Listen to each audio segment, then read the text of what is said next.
السلام عليكم ورحمة الله وبركاته. الحمد لله رب العالمين والعاقبة للمتقين والصلاة والسلام على نبينا محمد بن عبد الله. أما بعد، فقد قال الله تبارك وتعالى في القرآن المجيد: بسم الله الرحمن الرحيم.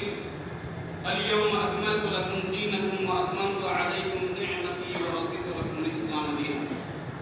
وقال النبي صلى الله عليه وسلم: إن الدين يسر ولن يشاد الدين أحد إلا غلبه فشددوا وقاربوا وابشروا واستعينوا بالهدوة والصوت وشيء من ذلك. لائق احترام صدر انجمن اور مشفق و مربی اساتذہ کرام و نونہالان جامعہ اسلامیہ فیض عام، آج کے اس پررونق مجلس میں میرا عنوان ہے اسلام دین اعتدال۔ یہ ایک مسلمہ حقیقت ہے کہ اسلام ایک اکمل و مکمل دین ہے، جیسا کہ رب العالمین کا فرمان اليوم اکملت لکم دینکم واتممت علیکم نعمتی ورضیت لکم الاسلام دینا۔ اس دین مبین کے تمام احکاماتوں پر مدار اعتدال پسندی و میانہ روی پر مبنی ہے۔ یہ تشدد و انتہا پسندی کا مخالف اور سہل و آسانی کا داعی ہے۔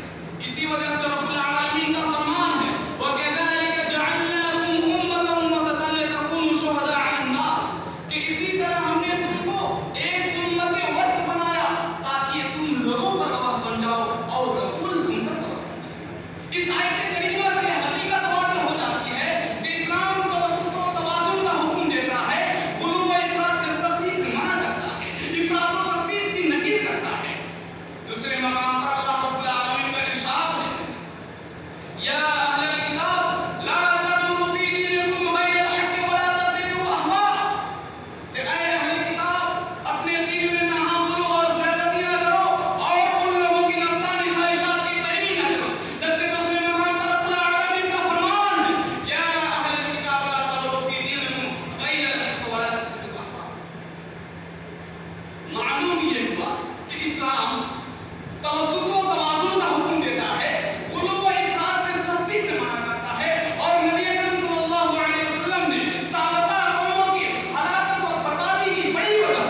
اس کے بعد قبر الحسن، جماعت ثالثہ،